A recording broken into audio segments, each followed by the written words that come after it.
Dia 23 de abril foi comemorado o Dia Mundial do Livro. Sabem por quê?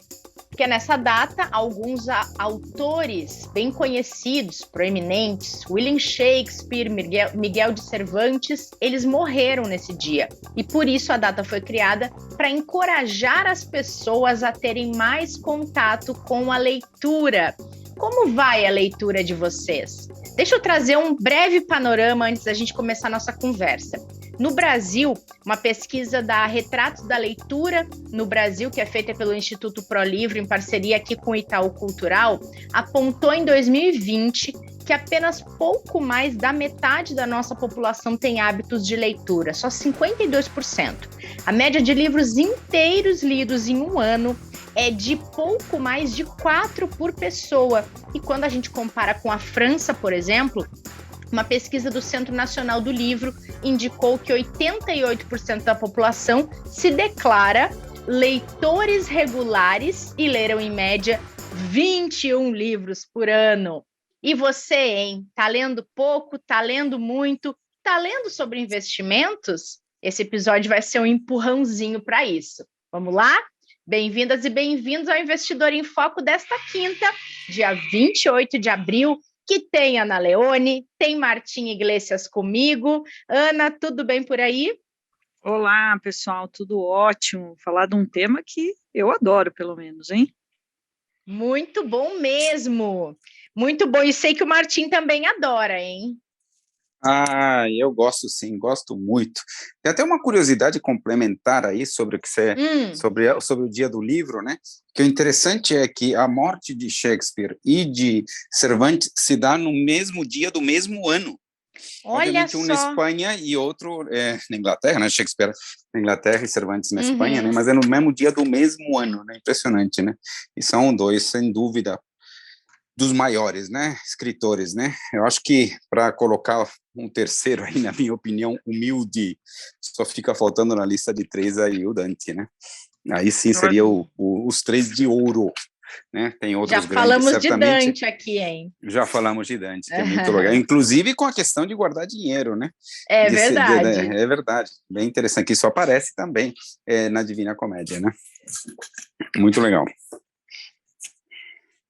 Bom, quero saber primeiro de vocês, se vocês são exímios leitores, hein? São leitores frequentes, gostam mesmo de ler? Bom, eu gosto. Eu estava com a minha leitura bastante prejudicada por conta das séries. Você sabia que assim, eu estava substituindo muito a leitura pela TV. Sempre gostei muito de TV, então isso para mim sempre foi uma questão, mas eu resolvi esse ano me dedicar mais à leitura. E eu gosto muito. Eu tenho, assim, categorias de leitura que eu gosto. Eu leio vários livros ao mesmo tempo, que dizem que é uma dinâmica, alguns criticam, outros acham que é uma dinâmica positiva, mas, excepcionalmente, esse ano eu li muito já, gente. Eu já li 6 livros, sendo 5 deles em inglês. E grandes, assim, com mais de 500 páginas cada um, porque eu peguei uma trilogia muito legal, na verdade são 5 livros, né, que se completam. Não, na verdade eu já li 6 livros esse ano, e é uma história, um romance super envolvente, muito legal, e li um outro que também é uma ficção, bem bacana. Então, eu tenho a categoria de lazer, que eu gosto de ler para lazer, e aí tem que ser um livro realmente, ou um romance, aqueles romances bem romançados mesmo, sabe? Biografia, que eu gosto muito, e ficção, mas depende da ficção. E eu me disciplino a ler pelo menos um livro no ano, e esse ano foi excepcional, e em outro idioma, em inglês e espanhol, que eu gosto de ler também, apesar de não falar espanhol, eu acho a leitura em espanhol muito fácil, por incrível que pareça.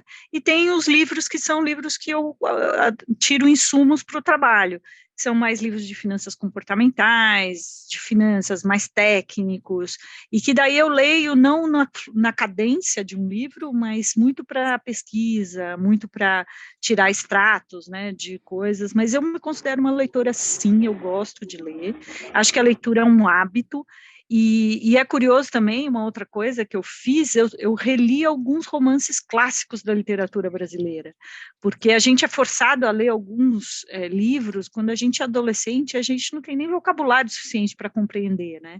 Por exemplo, eu li Machado de Assis, Dom Casmurro, adulta, poxa, aí que eu entendi quem era Machado de Assis, entendi o que era Dom Casmurro, mas aos 15 anos eu queria matar minha professora de português, né? Lendo um livro tão difícil daquele e tal. Então, adoro ler, gente, e me policiei mais de ir lá abrir mão das séries para me dedicar mais à leitura. Eu acho, assim, a melhor viagem que pode existir é a leitura. Que legal. E você, Martim? Acho que estou parecido aí com a Ana, tá? Várias coisas aí, alguns comentários. A Ana falou sobre as séries e os livros, né? Eu acho que as duas coisas, né, são fornecedores de conteúdo, de entendimento e compreensão de sentimentos, de relações humanas, de pensamentos, alguns através de tramas interessantes, sei lá, de pessoas, e outros também que têm um tom de documentário, coisa desse tipo. Para mim são duas fontes de conhecimento, duas fontes de conteúdo que disputam entre elas apenas pela questão do tempo, porque você não consegue fazer as duas coisas simultaneamente, mas são duas formas importantíssimas para mim de aprender, de divertir-se, então não os vejo como grandes competidores, tá? Eu sei que essa minha frase aqui pode ser, muita gente não concorda, né? Muita gente mesmo acha o livro mais nobre em termos de conteúdo, pode até ser, e muita gente acha o livro, às vezes, principalmente gente mais jovem, algumas pessoas que eu conheço, um pouco mais chata, um pouco mais cansativa. Mas eu digo, são duas formas de transmitir conteúdo, portanto, ambas são importantes. Então, esse é o primeiro ponto aí que eu queria comentar, da Ana. Segundo ponto, eu geralmente tenho uma meta de leitura anual, que são 12 livros, o que significa um livro por mês, né? Então, um livro por mês. Ele não é linear, ou seja, eu não consigo ler um cada mês, tem mês que eu leio 2 e tem alguns meses que eu não leio nenhum, né? Mas enfim, no fim das contas eu tenho esse hábito.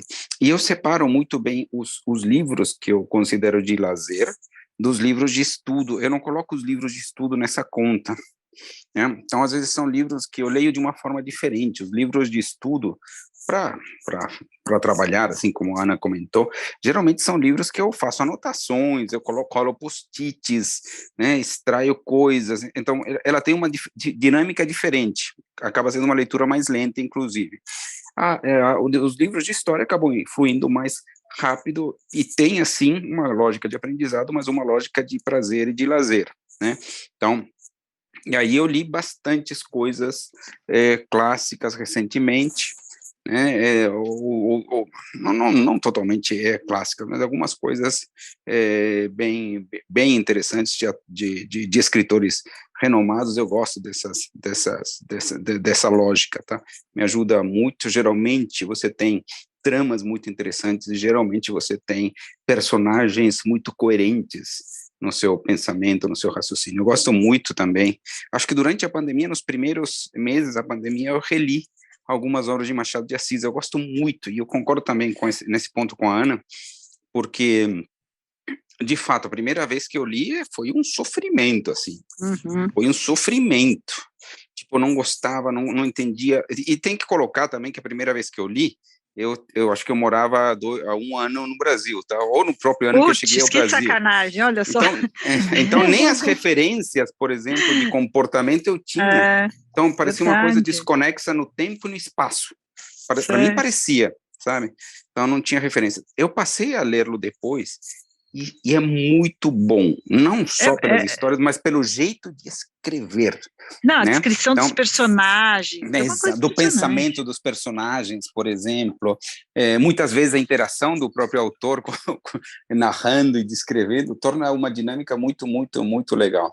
Gosto muito também do Hemingway, né? O Ernest Hemingway também tem um jeito de escrever engraçado, porque às vezes passam páginas e você diz não aconteceu, parece que não aconteceu muita coisa, mas foi tão gostoso de ouvir, porque eu acho que tem um tom sonoro no Hemingway também, parece que é uma coisa contada, que eu acho fantástico, fabuloso. Enfim, então acho que é por aí. E livros de trabalho, sempre leio algum. Agora, por exemplo, eu estou lendo o Bauman, né? E o Bauman, para mim, eu já tinha lido, mas estou relendo com outros olhos, e é uma leitura, para mim, é densa, mas está dentro do que eu considero dos meus livros técnicos, né? Do qual estou extraindo, estou rabiscando, estou sublinhando, né? E para retirar diversas coisas que acho que tem muito a ver com nossos dias atuais e com a forma, inclusive, de investir.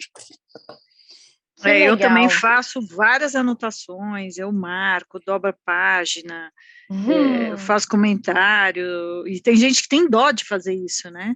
E eu acho ótimo, porque aí você lembra exatamente o que você precisa extrair, e eu faço bastante isso também com os meus livros de trabalho.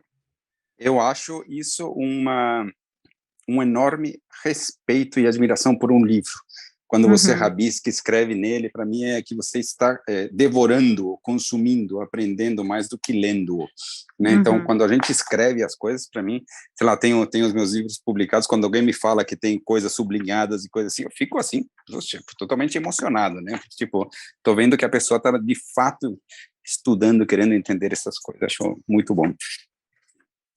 Que incrível, gente. Sabe que eu gostei muito do assunto desse episódio, porque aconteceu uma coisa muito legal comigo no ano passado. Eu estava mais ou menos na mesma toada de vocês dois, assim, de ler muito pouco. Vinha lendo pouco, vinha priorizando outras coisas, e não estava com aquele gosto pela leitura tão aguçado, e eu tinha sono quando eu começava a ler, para vocês terem uma ideia como eu estava desconexa. E aí, no ano passado, eu decidi tentar retomar o hábito e comecei a ler livro digital. E comecei a me identificar muito com o formato da tela, a iluminação, o tamanho da letra, todos aqueles recursos que o livro digital oferece no equipamento, né, que a gente lê no Kindle. E eu comecei a me identificar e a leitura começou a fluir. E eu pedi indicações para amigos de livros, de romances, livros de ficção, de autores mais jovens, mais modernos, de coisas atuais que estavam sendo lançados, que eu estava por fora, e comecei a ler. Comecei a ler. Eu fechei o ano passado, tinha lido 8 livros, que era coisa que eu não fazia há bastante tempo, e agora eu estava calculando, nesse ano eu já estou no 3º livro, no 4º livro, e retomei o gosto, retomei o hábito, uma coisa que voltou a fluir. Depois eu quero trazer para vocês uma dica também de um perfil de um podcast que ajudam bastante a incentivar a leitura para as pessoas que estão um pouco afastadas dela. E quero também fazer o que vocês já começaram, que é voltar a ler alguns clássicos, algumas literaturas que, nossa, ou eu deixei para trás, ou eu não li, mas quero voltar também a pesquisar e a buscar um pouco mais de literatura, porque depois que a gente retoma o hábito, a coisa daí não para, né? Essa coisa que você trouxe é importante, Rê, porque eu depois de muito tempo, eu entendi o meu desinteresse pela leitura. Primeiro que eu concordo com o Martim, né? Hoje a quantidade de títulos de séries interessantíssimas, principalmente o cinema europeu que invadiu aí os streamings, é muito bom. Eu tiro assim vários conteúdos para escrever colunas e tal, tem vários aprendizados. Eu assisti, por exemplo, Round Six, que foi uma série super moderna aí, né, e bastante polêmica. Poxa, para mim aquilo foi uma aula de como as pessoas encaram os problemas financeiros, assim, que aquilo é de chorar. Para mim, o mais forte do filme não foi a violência, mas sim essa degradação mesmo das pessoas por conta do dinheiro. E quem tem muito e quem não tinha nada. Então, acho que tem esse aspecto também. Mas eu percebi que o meu desinteresse era muito porque eu não estava enxergando direito. Então, eu começava a ler também na hora de dormir, então, em 2 páginas eu ficava cansada e já ia dormir. E quando eu também comprei meu Kindle, que eu tinha uma resistência, eu percebi que esses recursos, eles eram mais fáceis, porque é isso, você mede a letra, né? Você coloca no tempo que você quiser, quando você está lendo em outro idioma, você clica em cima, já vem a tradução, e aí fluiu mais. E quando você pega o ritmo, né? Nossa, você é incrível. se interessa e tal, então agora, né, eu descobri que era uma dessas coisas. Eu também tinha preconceito, sabe, Ana? com o livro digital. Mas falei, não, vou tentar, vou ver se me adapto, não é possível que eu vou perder todo o interesse pela leitura, e foi uma das coisas que me ajudou a readaptar. Eu concordo, eu acho que esse é um ponto importante, é entender o motivo do desinteresse. E outra coisa que eu mudou essa dica, gente, se o livro é ruim, não me prende, eu largo. Porque tem gente que fica na sofrência, né? Não, eu preciso ler até o final, e a pessoa fica amarrada o ano inteiro no mesmo livro. Eu falo, gente, de tantos títulos que existem no mundo, vai ter aqueles que são ruins mesmo, gente. Não tem como, né? Tem título ruim, tem título bom, assim como tem filme bom, filme ruim, comida boa, comida ruim. Então tem que desistir mesmo. Eu me dou bem também com o Kindle, tá? Mas eu enxergo não como a forma principal, mas, sei lá, às vezes, quando um livro pode demorar muito para chegar, eu utilizo ele. E, geralmente, já aconteceu de eu ler livros no Kindle que depois eu quis guardar a versão impressa, sabe? Para ter consulta. Quando eu gostei, aconteceu 2 vezes, 2 livros que eu gostei bastante, eu comprei depois ele em papel, para ter e para colocar as minhas anotações e algumas coisas assim que eu achei que valia a pena. Interessante também. Eu posso falar uma coisa rapidinha, gente, mas foi muito engraçado. Falam que agora, né? Agora a gente já está retomando a vida no escritório e tal, mas que agora a maior ostentação é quando você está numa reunião virtual e as pessoas estão com a biblioteca atrás, né? E aí eu vi, esses tempos atrás, um vídeo de humor desses canais aí de super sátira, e aí ele estava numa reunião, e aí tinha todas as pessoas com aquela biblioteca farta, né, e que você se pergunta, putz, será que a pessoa leu tudo aquilo e tal? Aí um cara estava ele estava na reunião e tinha uma pessoa atrás com o Kindle dele, passando assim a biblioteca dele, sabe, atrás. Ele falou, pô, o meu é digital, mas ó, tá vendo? Eu já li todos tudo esses aqui. Maravilhoso. Maravilhoso. Bom, a gente falou um pouco de coisas que gostamos, de retomada de leitura, de hábito. Queria saber que dicas vocês trouxeram para a gente dividir com quem está nos acompanhando. Vale dica ligada a investimento, que eu sei que tem, e vale dica que não seja também. Quem quer começar? Pode começar, Martim. Tá bom, eu começo sim. Eu vou começar falando do meu livro. Pode ser? Conta? Vale ou não? Opa, lógico que conta. Desde que mande o meu exemplar aqui para casa. Olha só. Martim, São Paulo. Eu doei, você sabe que eu doei, rifei, dei todos os que eu tinha do meu direito da editora, né? Então agora, quando me pede, eu tenho que comprar para entregar, tá vendo? Olha só. Não. Eu não Achei tenho nenhum. Que ainda tinha um estoque, viu? Não. Ó, e quem sabe, estão trabalhando já para publicar mais um aí. Em breve teremos mais um publicado. Mas aí é o seguinte, esse Investimentos, e o título é Textos para Nunca Mais Esquecer. Ele na verdade, ele está dividido em 3 partes, esse meu livro, tá? Um que se chama O Mercado, a seção 2 que chama a Mente, e a seção 3 que é o Plano. No mercado eu descrevo basicamente alguns conceitos importantes sobre o mercado financeiro, sobre o mercado de capitais. Na Mente eu falo basicamente sobre coisas de finanças comportamentais, e no Plano ele basicamente é sobre planejamento financeiro, finanças pessoais. Então o mercado, a mente e o plano. Todos esses textos tem pouquíssimo número no livro, tem pouquíssima conta.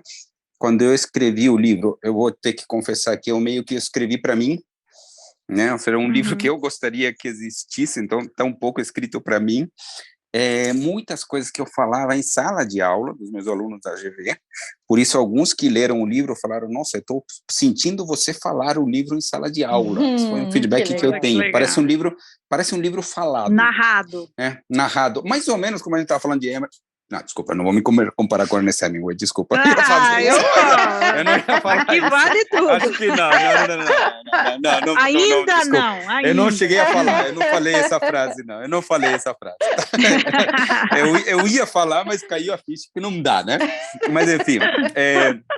Aí, por exemplo, eu vou ler alguns capítulos. Capítulo 1 é a incerteza, o latim e a roda da fortuna, né, que basicamente ele está descrito e a explicação sobre a incerteza a partir de Carmina Burana, né?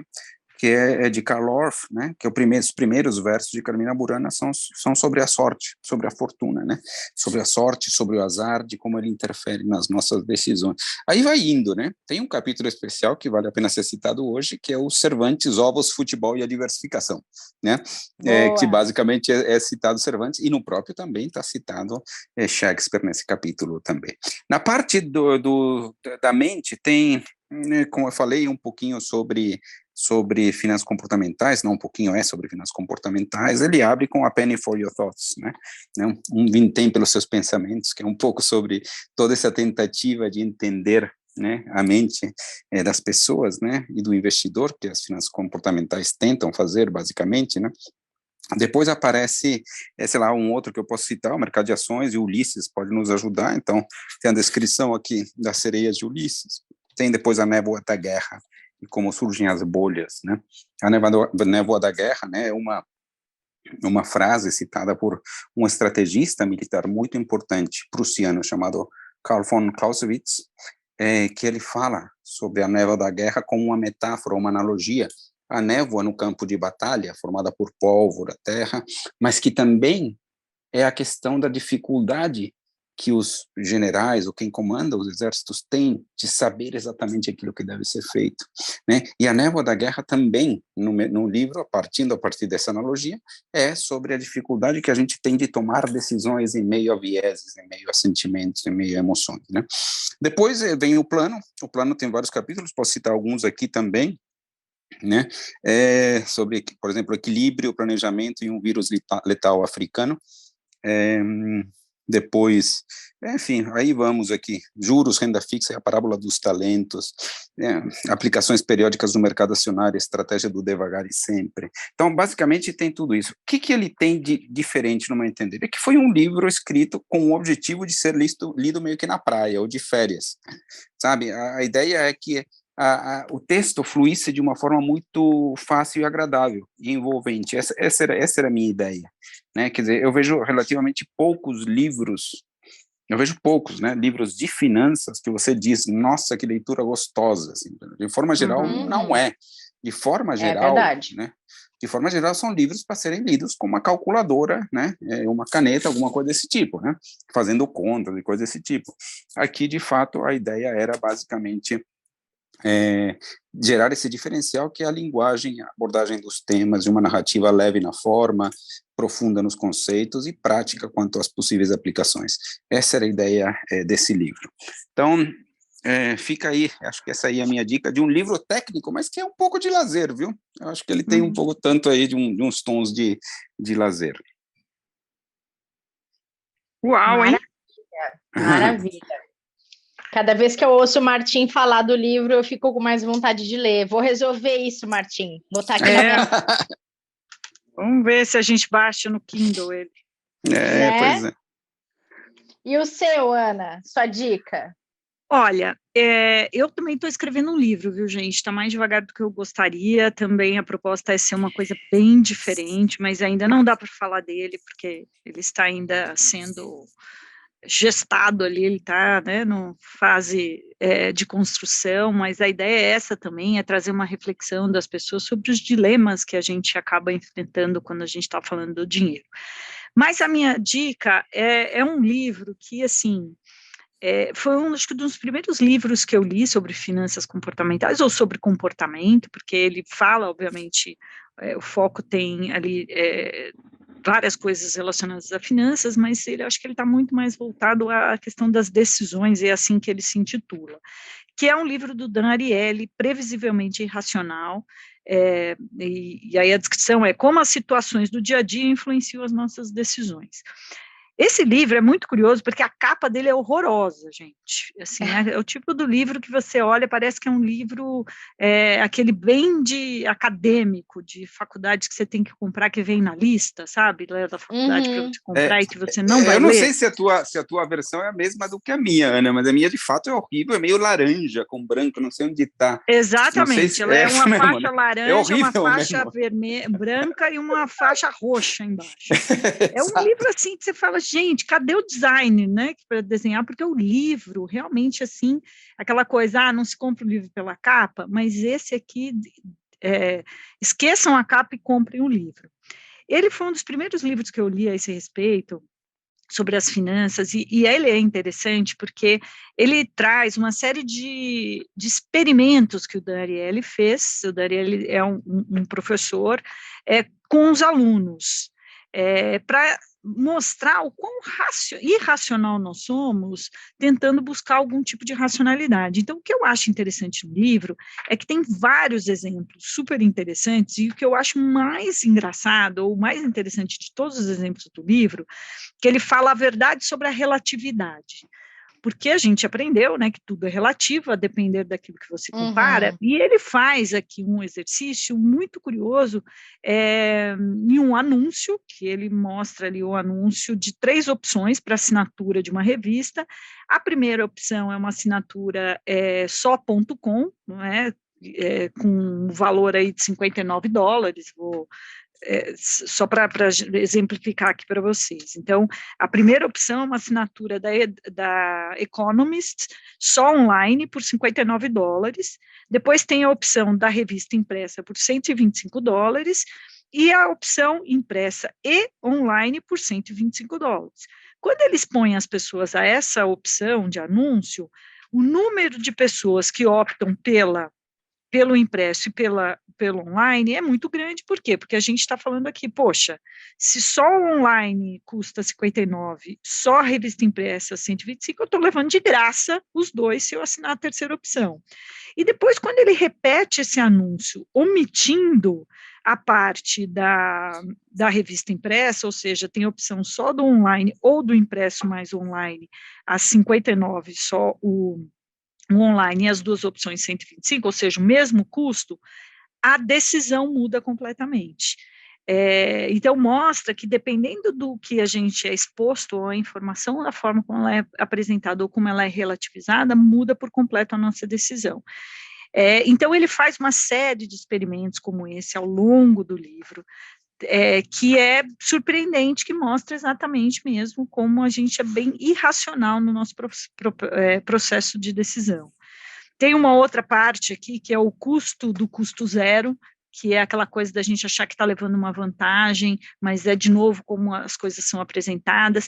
Então, parece ser um livro técnico, mas não é um livro técnico, é um livro bem fácil de ler, porque a gente se identifica em muitas das ocasiões descritas no livro, e conta também um pouco da história dele. Ele sofreu um acidente no exército de Israel, se eu não me engano, com uma bomba. Ele estava desativando ali uma granada, ela explodiu e ele teve queimaduras pelo corpo inteiro, e ele ficou 3 anos internado em tratamento das queimaduras. E a partir dessa observação dele ver as pessoas ali sendo trocado, né, os curativos, ele quis entender ali um pouco das decisões, os sentimentos, a forma como as coisas tinham impacto para ele, como sendo paciente, para as enfermeiras, cuidando dos pacientes.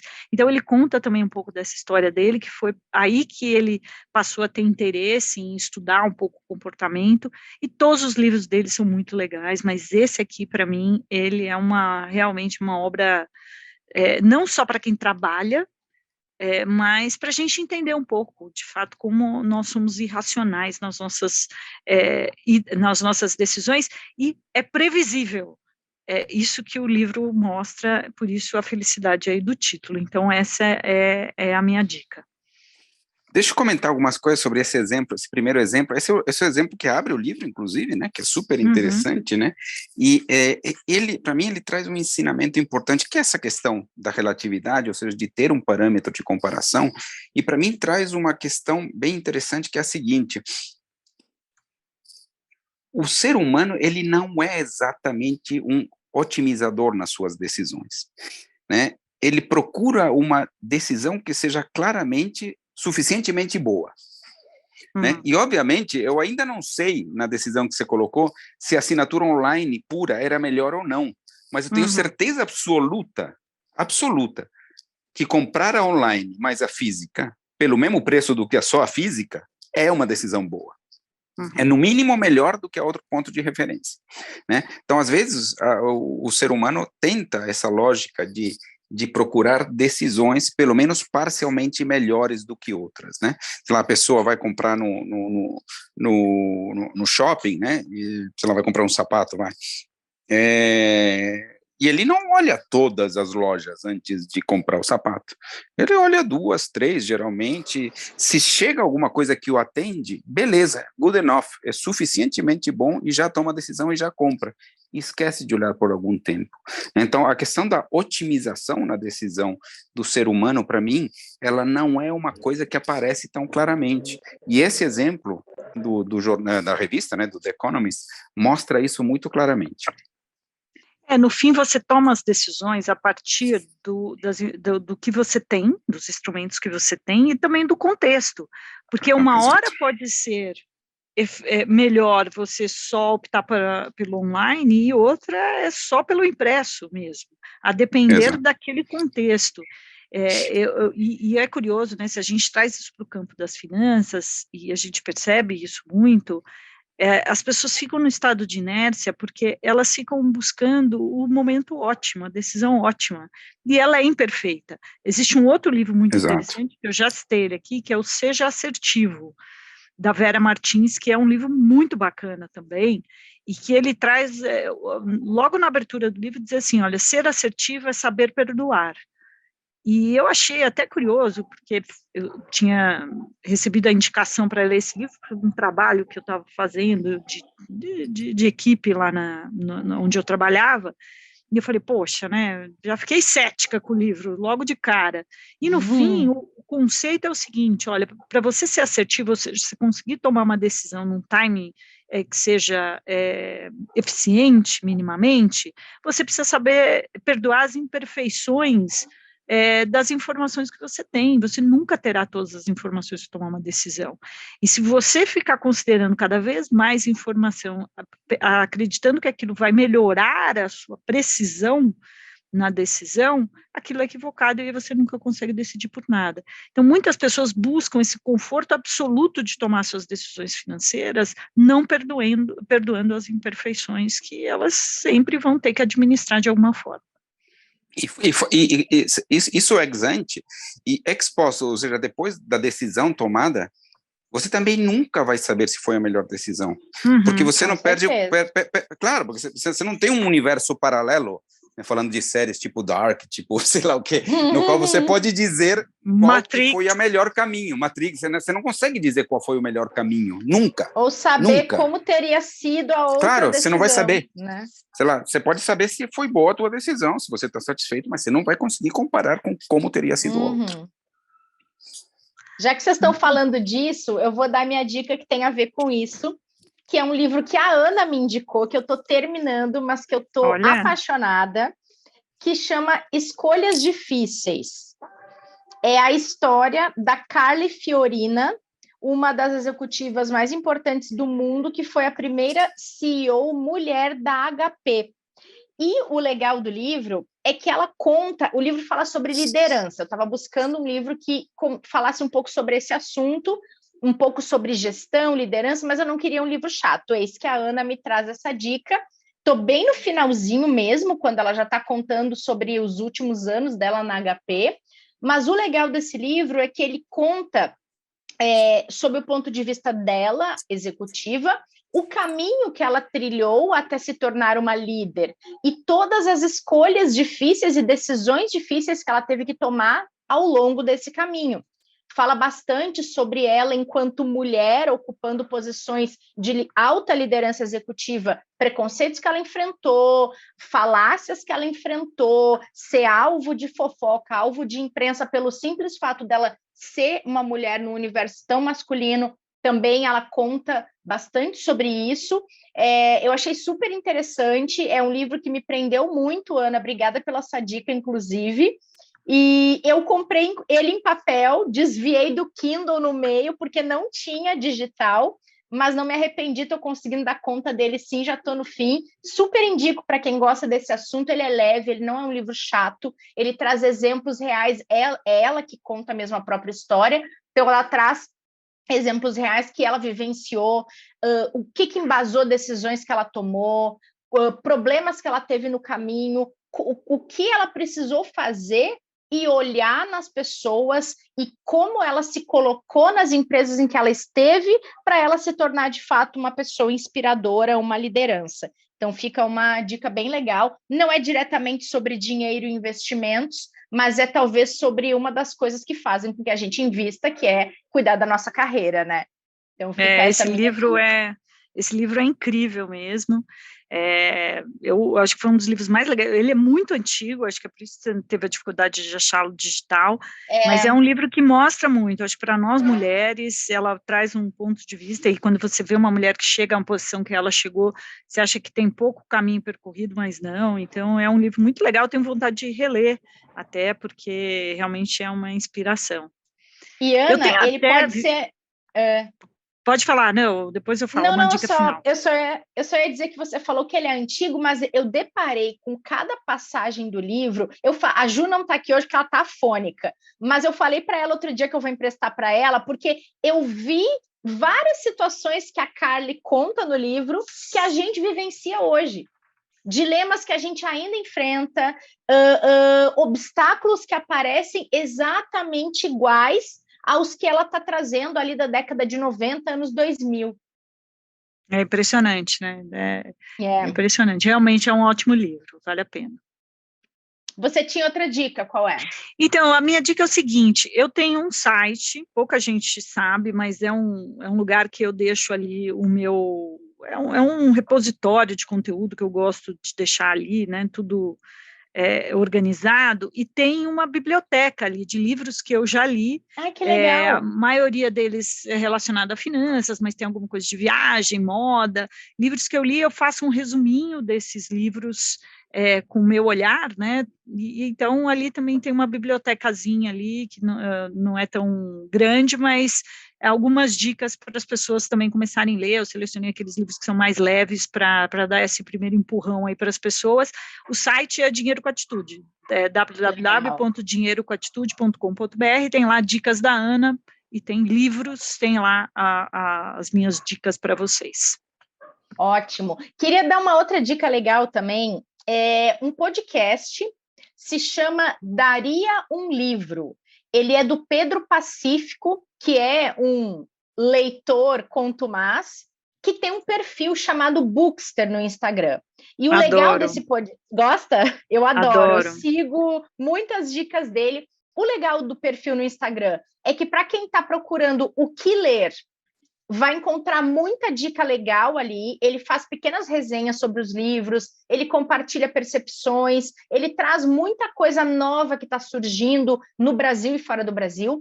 E nesse podcast, eu estava inclusive ouvindo hoje um episódio, ele traz autores brasileiros para conversar sobre leitura. Então, muitos autores que são já com uma estrada longa, super renomados, até autores que estão ganhando seu espaço agora, que tem muito a contar, vem conversar com ele sobre o que motivou a leitura, dicas para quem quer ler mais, inspirações, os próprios livros, enfim. É um papo muito legal sobre leitura, super indico tanto o perfil no Instagram como o podcast Daria um Livro. Boa! Você conhece esse, Martim? Não conheço, não, mas já está anotado aqui. Então fica a dica para você também. Muito obrigado, já tem uma dica também. Muito bom, gente, adorei essa conversa, tem dica para tudo que é gosto hoje aqui, muito leve para a gente encaminhar o final dessa semana nesse episódio de quinta. Muito obrigada pela companhia de vocês dois, viu? Imagina, sempre um prazer, muito sempre. Legal mesmo. Muito bom. Então, semana que vem, Martim estará em suas merecidas férias. Depois você nos conta o que você leu nas férias, Martim. Com certeza eu te conto. Já sei que eu vou visitar alguns lugares aí de Federico García Lorca, né?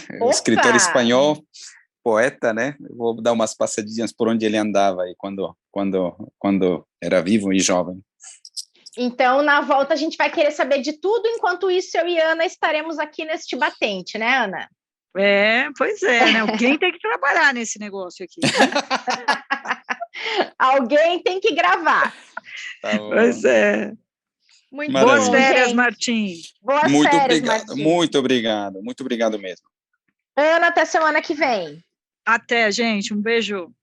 Outro. Obrigada a todo mundo que acompanhou. Tchau, Martim. Obrigada a todo mundo que acompanhou esse episódio. A gente se encontra na próxima terça. Semana que vem tem mais podcast, mais Investidor em Foco. Esperamos vocês por aqui. Até lá.